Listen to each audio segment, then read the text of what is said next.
Students, welcome back to my YouTube channel SV sir classes पर। आज हम लोग क्लास 10th साइंस के बारे में डिस्कस करेंगे। इस वीडियो में हम क्लास 10th साइंस की पूरी बुक के सभी महत्वपूर्ण प्रश्न देखेंगे जो बोर्ड एग्जाम 2023 के लिए इम्पोर्टेंट होने वाले हैं और सभी महत्वपूर्ण बहुविकल्पीय प्रश्न देखेंगे इस वीडियो के अंदर। अगर आपने पूरा वीडियो देख लिया तो मैं कहता हूं कि आपके 20 नंबर बिल्कुल पक्के हो जाएंगे। इस वीडियो में जो भी बहुविकल्पीय प्रश्न देखेंगे वो सभी ऐसे प्रश्न हैं जो बोर्ड एग्जाम में 2 से 4, 4 से 6 और 6 से 8 बार पूछे जा चुके हैं। यानी कि कई बार अगर प्रीवियस ईयर क्वेश्चन पेपर आप या मॉडल पेपर उठा के देखेंगे तो वहाँ पर एक क्वेश्चन आपको कई बार मिले होंगे। तो इसीलिए एक क्वेश्चन सबसे इंपॉर्टेंट है बोर्ड एग्जाम 2023 के लिए। तो आइए वीडियो को शुरू करते हैं। जिससे पहले अगर आप लोग हमारे चैनल पर नए हैं तो प्लीज़ चैनल को सब्सक्राइब कर लेना और बेल आइकन को भी प्रेस कर लेना ताकि आगे आने वाले हर वीडियो का इसी प्रकार नोटिफिकेशन आप तक पहुंचे। आइए हम वीडियो को शुरू करते हैं। क्योंकि स्टूडेंट हम इस चैनल पर आप लोगों की क्लास 10th और 12th की बोर्ड की तैयारी अच्छी मार्क्स के साथ 90+ का टारगेट से हम आपकी तैयारी कराएंगे। तो इसीलिए आप हमारे चैनल को सब्सक्राइब करके रखिए। देखिए फर्स्ट क्वेश्चन क्या कह रहा है कि रासायनिक अभिक्रिया में भाग लेने वाले पदार्थ को अभिकारक कहते हैं, उत्पाद कहते हैं, उत्क्रमणीय कहते हैं या अनुत्क्रमणीय। यानी कि जो रासायनिक रिएक्शंस होते हैं, केमिकल रिएक्शंस होती हैं, उसमें जो भाग लेते हैं, प्रोडक्ट होते हैं, उनको क्या कहते हैं? उनको अभिकारक कहते हैं या उत्पाद कहते हैं या उत्क्रमणीय या अनुत्क्रमणीय। देखिए जो रासायनिक अभिक्रिया में भाग लेने वाले पदार्थ होते हैं उनको क्या कहते हैं? उनको हम क्या कहते हैं? भाग लेते हैं ना, तो उनको हम क्या कहते हैं? अभिकारक कहते हैं। यानी हमारा पहला क्वेश्चन आंसर सही होगा।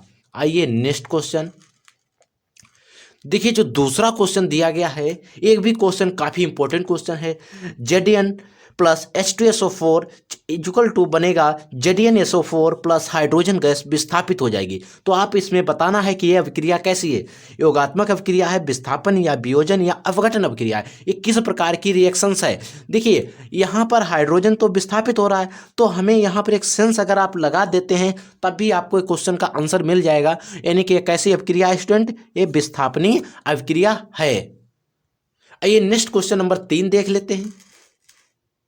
देखिए जो तीसरा क्वेश्चन है ये भी क्वेश्चन काफ़ी इंपॉर्टेंट है और कई बार बोर्ड एग्जाम में आ चुका है। अगर आप लोग प्रीवियस ईयर क्वेश्चन पेपर उठाते हैं तो देखिए अम्ल तथा क्षार की पारस्परिक क्रिया को कहते हैं। यानी कि अम्ल और क्षार की जब हम पारस्परिक क्रिया करा देते हैं तो उसे क्या कहते हैं? जल विच्छेदन कहते हैं, अपघटन कहते हैं, उदासीनीकरण कहते हैं या आयनन कहते हैं। यानी कि जब अम्ल और क्षार की हम परस्पर क्रिया कराते हैं तो हम उसे क्या कहते हैं? जब हम अम्ल और क्षार की परस्पर क्रिया करा देते हैं तो उसे हम क्या कहते हैं? उदासीनीकरण कहते हैं। आइए नेक्स्ट क्वेश्चन नंबर 4 है।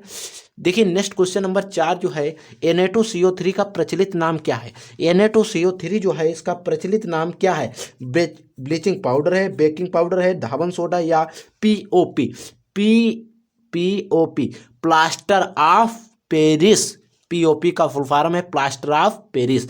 देखिए Na2CO3 क्या है? ये किसका नाम है? ये धावन सोडा का सूत्र होता है। ठीक है। आइए नेक्स्ट क्वेश्चन नंबर 5 है।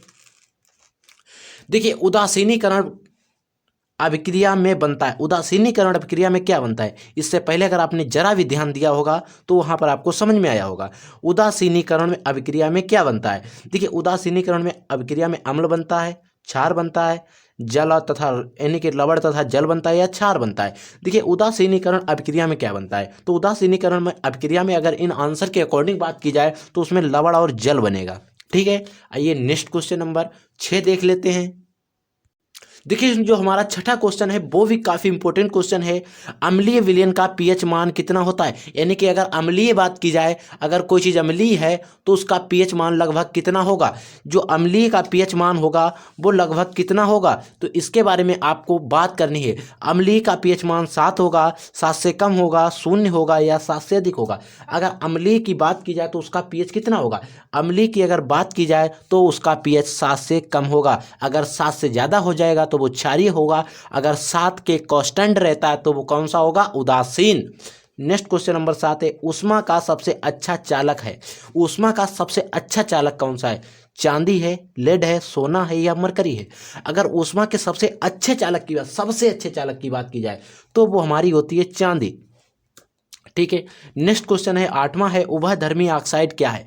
जेडीएनओ, zinc oxide, sodium oxide, potassium oxide, aluminium oxide. यानी कि उभयधर्मी इनमें से आपको ऑक्साइड छांटना है कौन सा है? तो इसमें जो उभयधर्मी ऑक्साइड होगा वो आपका जेडएनओ, जिंक ऑक्साइड होगा। नेक्स्ट क्वेश्चन जो नंबर 9 है, 9 नंबर क्वेश्चन है, यूरेनियम है क्षार धातु है, अधातु है, गैस है या रेडियो एक्टिव है?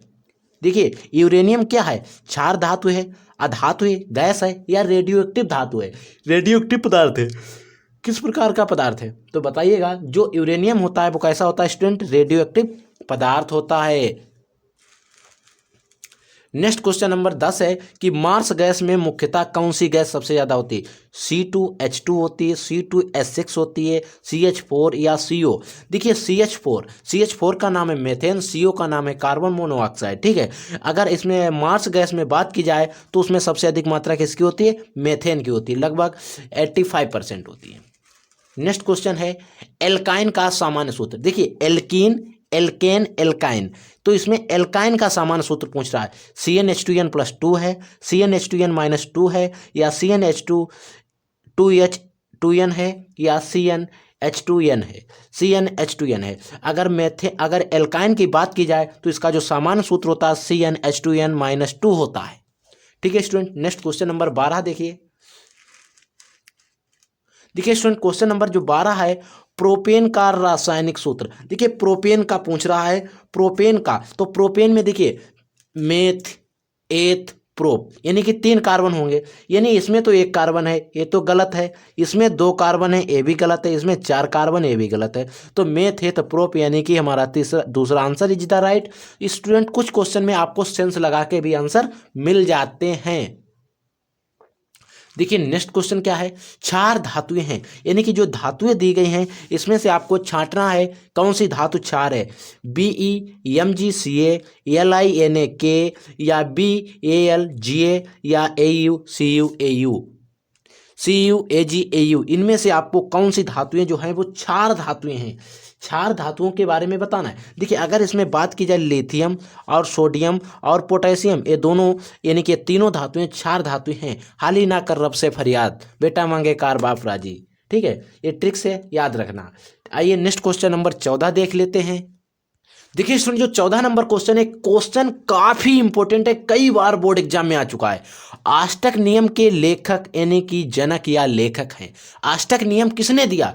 न्यूलैंड ने दिया, डॉवे राइनर ने दिया, हुक ने दिया या मेंडल ने दिया? आष्टक नियम किसने दिया? देखिए आष्टक नियम जो दिया था वो, देखिए आप पढ़ते हैं न्यूलैंड का आष्टक नियम, तो किसने दिया था? न्यूलैंड ने। न्यूलैंड कौन थे? वैज्ञानिक थे। विकर्ण संबंध के तत्व हैं। 15 नंबर क्वेश्चन हमारा कहता है कि विकर्ण संबंध के कौन से तत्व हैं? लिथियम या lithium magnesium, aluminium silicon, lithium sodium. इसमें से कौन से तत्व हैं जो विकर्ण संबंध दर्शाते हैं? तो वो दर्शाते हैं लिथियम और मैग्नीशियम। नेक्स्ट क्वेश्चन है 16, ATP तथा NADPH का निर्माण होता है। एक क्वेश्चन आप इस पे ट्रिपल स्टार लगा लेना, एक क्वेश्चन कई बार बोर्ड एग्जाम में आ चुका है। देखिए ATP या NADPH का निर्माण कहाँ होता है? माइटोकॉन्ड्रिया में होता है, क्लोरोप्लास्ट में होता है, लाइसोसोम में होता है या पराक्सीसोम में होता है? अगर NADP और NADHP की बात की जाए तो इनका जो निर्माण होता है वो हमारे क्लोरोप्लास्ट में होता है। स्टूडेंट किसमें होता है? क्लोरोप्लास्ट में। नेक्स्ट क्वेश्चन नंबर 17 देखिए, द्विगुणन की क्षमता होती है। द्विगुणन यानी कि सेल्फ रेप्लिकेशन की किसमें क्षमता होती है? स्व रेप्लिकेशन या स्व द्विगुणन की किसमें क्षमता होती है? ATP में होती है? तो ATP में तो नहीं होती है, NADP में नहीं होती है, RUBP में नहीं होती, तो किस में होती है? DNA में होती है। DNA अपनी स्वयं की प्रतियां तैयार कर लेता है। नेक्स्ट क्वेश्चन नंबर 18 देखते हैं। जो 18 नंबर क्वेश्चन है कि मुकुलन किसमें पाया जाता है? प्लेनेरिया में पाया जाता है, हाइड्रा में, इन सभी में पाया जाता है या लास्मानिया में? देखिए स्टूडेंट आपको यहाँ पर सबके बारे में, देखिए स्टूडेंट जो हाई स्कूल में होते हैं उनको इतना ज़्यादा पता नहीं होता है, तो उनको क्या करते हैं वो सभी में मार देते हैं कि लगभग सभी में होगा, तो बिल्कुल गलत है। सबसे इसमें तीनों में एक कल्पना की जाए, अगर इनमें तीनों में तुलना की जाए, कंपेरिजन किया जाए, तो अगर इसमें सही आंसर होगा तो वो हमारा हाइड्रा में होता है मुकुलन। नेक्स्ट क्वेश्चन नंबर 19 है। देखिए आनुवंशिक पदार्थ का विनिमय कब होता है? आनुवंशिक पदार्थ यानी कि जो होता है जेनेटिक मटेरियल जो होता है उसका विनिमय कब होता है, आदान प्रदान कब होता है? कायिक जनन के दौरान। देखिए कायिक जनन में क्या होता है, एक ही पौधा अपना पूरा पौधा बना लेता है कि पौधे के किसी कायिक भाग से, यानी ये विकल्प तो बिल्कुल गलत है। अलैंगिक जनन में भी एक ही जनक की आवश्यकता होती तो ये भी गलत है। मुकुलन में भी एक ही की आवश्यकता है, ये भी गलत। तो हमारा तीसरा जो विकल्प है वो सही होगा, लैंगिक जनन में। नेक्स्ट क्वेश्चन नंबर 20 है। देखिए क्वेश्चन नंबर 20 है कि प्राकृतिक चयन द्वारा स्पीसीज का विकास सिद्धांत किसने दिया था? यानी कि प्राकृतिक चयन द्वारा, देखिए प्राकृतिक चयन की बात कर रहा है तो विकास सिद्धांत किसने दिया था? मेंडल ने दिया था, डार्विन, लाइमार्क या मॉर्गन ने दिया था? अगर प्राकृतिक चयन की बात करें तो अगर हम प्राकृतिक में चयन करते हैं तो वो हम डार्विन के अनुसार करते हैं। नेक्स्ट क्वेश्चन नंबर 21 देखिए। 21 नंबर क्वेश्चन है, जो क्वेश्चन काफ़ी इंपॉर्टेंट है, कई बार बोर्ड एग्जाम में ये क्वेश्चन भी आ चुका है। गोलीय दर्पण के परावर्तक तल के व्यास को कहा जाता है? इनके गोलीय दर्पण है उसके परावर्तक तल के जो व्यास होता है उसे क्या कहा जाता है? फोकस दूरी कहते हैं, ध्रुव कहते हैं, द्वारक कहते हैं या वक्रता त्रिज्या कहते हैं? अगर गोलीय दर्पण के परावर्तक तल की अगर बात की जाए तो उसके जो व्यास को हम क्या कहते हैं स्टूडेंट? द्वारक कहते हैं। आइए नेक्स्ट क्वेश्चन नंबर 22 देख लेते हैं।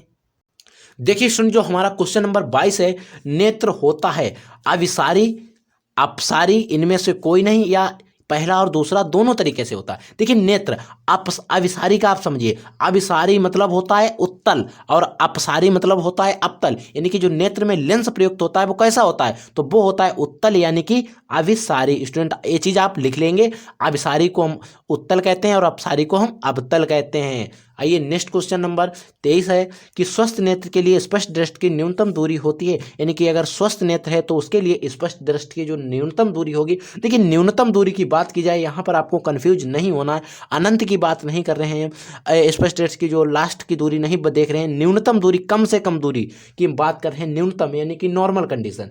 अगर न्यूनतम दूरी की बात की जाए 25 सेंटीमीटर, 50 सेंटीमीटर या अनंत पर या 100 सेंटीमीटर, यानी कि ये दो विकल्प तो बिल्कुल गलत हैं। इनमें बच्चों को दो विकल्पों में कंफ्यूज हो जाता है, 25 और अनंत पर। तो अगर स्पष्ट दृष्टि की, स्वस्थ नेत्र की अगर स्पष्ट दृष्टि की न्यूनतम दूरी की बात करें तो वहां पर आपको सदैव 25 सेंटीमीटर ही लगाना है, अनंत वाला नहीं लगाना है। नेक्स्ट क्वेश्चन नंबर जो 24 है, विद्युत आवेश का मात्रक क्या होता है? अगर विद्युत आवेश की बात की जाए तो इसका मात्रक क्या होता है? एम्पियर होता है, कूलाम, वाट या वोल्ट होता है? देखिए विद्युत आवेश यहां पर पूछ रहा है कि विद्युत आवेश का मात्रक क्या होता है, तो इसका विद्युत आवेश का अगर मात्रक होता है तो वो होता है हमारा कूलाम। नेक्स्ट क्वेश्चन नंबर 25 देखिए, पूछ रहा है कि प्रतिरोध का मात्रक, प्रतिरोध का मात्रक क्या होता है? एम्पियर होता है, वाट, कूलाम या ओम होता है? अगर प्रतिरोध की बात की जाए तो इसका मात्रक क्या होता है? देखिए आपने पढ़ा होगा 3 ओम प्रतिरोध, 4 ओम प्रतिरोध, 6 ओम प्रतिरोध, 10 ओम प्रतिरोध, तो वहां पर किसका प्रतिरोध का मात्रक क्या होगा? ओम होगा। आइए नेक्स्ट क्वेश्चन नंबर 26 है। 26 नंबर क्वेश्चन है कि यांत्रिक ऊर्जा को विद्युत ऊर्जा में बदलने वाला यंत्र, यानी कि जो यांत्रिक ऊर्जा होती है उसको विद्युत ऊर्जा में कौन बदल देता है? यानी कि उसे हम किसी यंत्र द्वारा चलाते हैं तो वो हमें ऊर्जा यानी कि विद्युत यानी कि करंट देता है। क्या विद्युत मोटर देता है? तो मोटर को तो हम स्वयं बिजली से चलाते हैं, तो ये तो गलत हो गया। डायनमो या जनित्र यानी कि जनरेटर, जनरेटर को हम इंजन से चलाते हैं, वो हमें क्या देता है? बत्ती देता है, यानी कि दूसरा विकल्प सही होगा। ट्रांसफार्मर और धारामापी गलत है। आइए नेक्स्ट क्वेश्चन नंबर 27 देख लेते हैं। देखिए जो 27 नंबर क्वेश्चन है, चुंबकीय क्षेत्र की तीव्रता का मात्रक क्या होता है? वेबर प्रति मीटर होता है, वेबर प्रति मीटर स्क्वायर होता है, ऑस्टेड होता है या वेबर सिर्फ होता है? अगर चुंबकीय क्षेत्र की तीव्रता के मात्रक की अगर बात की जाए तो वो कौन सा होता है? तो वो होता है वेबर प्रति मीटर स्क्वायर होता है। नेक्स्ट क्वेश्चन नंबर 28 है। 28 नंबर क्वेश्चन है कि बायोगैस में सबसे अधिक किसकी अधिकता होती है? क्लोरीन की होती है या सल्फर डाइऑक्साइड की होती है, यानी कि हाइड्रोजन सल्फाइड की होती है, या मेथेन गैस की होती है, या हाइड्रोजन की होती है? इस क्वेश्चन पर हम पीछे भी बात कर चुके हैं, लगभग इसी के मिलतू सवाल था, यानी कि इसी से कंटेक्ट क्वेश्चन था। तो अगर उसमें बात करें तो सबसे अधिक बायोगैस में जो मात्रा होती है वो किसकी होती है? तो वो हमारे किसकी होती है स्टूडेंट? मेथेन गैस की होती है, यानी कि CH4 की होती है। आइए नेक्स्ट क्वेश्चन नंबर 29 देख लेते हैं। देखिए सुनिए जो हमारा 29 नंबर क्वेश्चन है, काफी इंपॉर्टेंट क्वेश्चन है। जीवाश्मी ऊर्जा का स्रोत क्या है? जो जीवाश्मी ऊर्जा होता है उसका क्या स्रोत होता है? पवन ऊर्जा होती है, सौर ऊर्जा, जल विद्युत या कोयला? अगर जीवाश्मी ऊर्जा की बात की जाए तो कौन सा स्रोत है? अगर जीवाश्मी ऊर्जा की बात की जाए तो वो हमारा स्रोत है कोयला। नेक्स्ट क्वेश्चन नंबर जो 30 दिया गया, घास स्थल परितंत्र के घटक उत्पादक हैं। जो घास स्थल परितंत्र में होता है उसके उत्पादक कौन होते हैं? घास होती है, टिड्डा, सांप या मेढक। अगर घास परितंत्र की बात की जाए तो उसका जो परितंत्र का उत्पादक होता है तो वो होती है हमारी घास ही होती है। इसमें देखिए ये क्वेश्चन काफ़ी इंपॉर्टेंट क्वेश्चन है और आपके जीवन से लगा हुआ।